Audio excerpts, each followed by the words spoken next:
चोटी तिलक जनेऊ वाले, धर्म सनातन के रखवाले।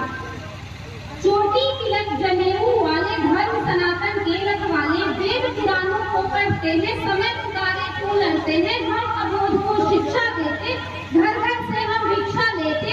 ब्रह्म एक है यही सिखाते, छठे शाठ्यम पाठ पढ़ाते। तुलसी के हम भक्ति प्रीति है, विष्णु मुक्त के हम नीति है। दयानंद के विचार है, आदि गुरु शंकराचार्य है हम। दयानंद के विचार है हम, आदि गुरु शंकराचार्य है हम। ऋषि दधीचि सावधानी है, आर्यभट्ट सा विज्ञानी है। ऋषि दधीचि सावधानी है, आर्यभट्ट सा विज्ञानी है। भारद्वाज, गौतम, वशिष्ठ, कश्यप है हम। सोख लिया सागर अगस्त्य है हम। मंगल की हम चिंगारी है, मंगल की हम चिंगारी है। बाजीराव की तैयारी है, पंडित बिस्मिल की टोली है। शेखर की उड़ती गोली है, फरसा लेकर अड़े हुए हैं, परशुराम साथ खड़े हुए हैं। जय बाबा परशुराम। आज वारापट्टी के प्राचीन शिव मंदिर के पास परशुराम जयंती अक्षय तृतीया का आयोजन किया गया है, जिसमें मुझे भी कुछ बोलने का अवसर प्राप्त हुआ है। मेरे पूर्व कई वक्ता बोल चुके हैं भगवान परशुराम के विषय में। लगभग सभी बातें हो चुकी है कि अक्षय तृतीया के दिन उनका जन्म सप्तऋषियों में एक जमदाग्नि और क्षत्रिय माता रेणुका के घर में उनका जन्म हुआ।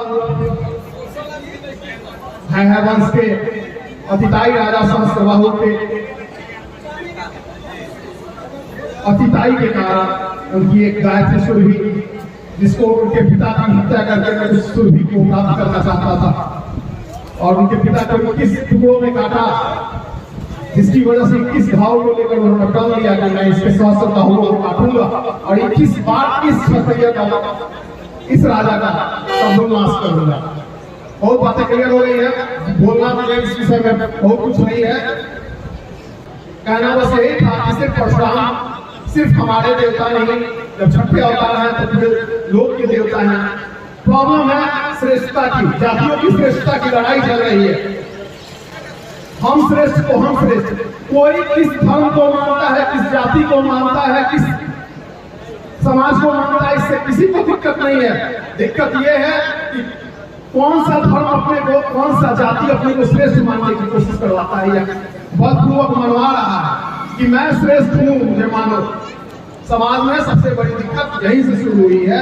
मैं बुनियादों के लिए स्पेशल कहना चाहता हूं कि ठीक है, हम ज्ञान में आगे हैं।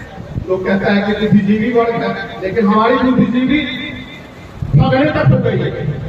लोग हमें बुद्धिजीवी कम ठग ज्यादा समझ रहे हैं। देखिए, इस कोई जाति धर्म का लोग अगर चालाकी दिखाता है तो लोग कहते हैं देखिए भूमिहारी बुद्धि लगा रहा है। अरे कर रहा है दूसरा जाति और भूमिहारी सिर्फ बदनाम है।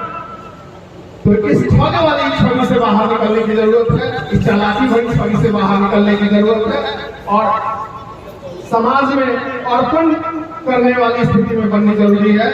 और हम समाज में अगर सर्वश्रेष्ठ बनना है तो उसमें सबसे ज्यादा जरूरी होगा मतलब अपने से नीचे, अगर या अपने साथ के लोगों को साथ में लेके चलना, सब समाज को आगे लेके चलना, सबको सब मानना, सबको सबकी इज्जत करना। बस मैं इन्हीं बातों के साथ अपनी वाणी को मान लूंगा। और मंदिर के विषय में मैं कहना चाहता हूँ कि जहाँ तक मुझे सामर्थ्य होगा मैं इसे बनाने में आपका सहयोग करूंगा। धन्यवाद।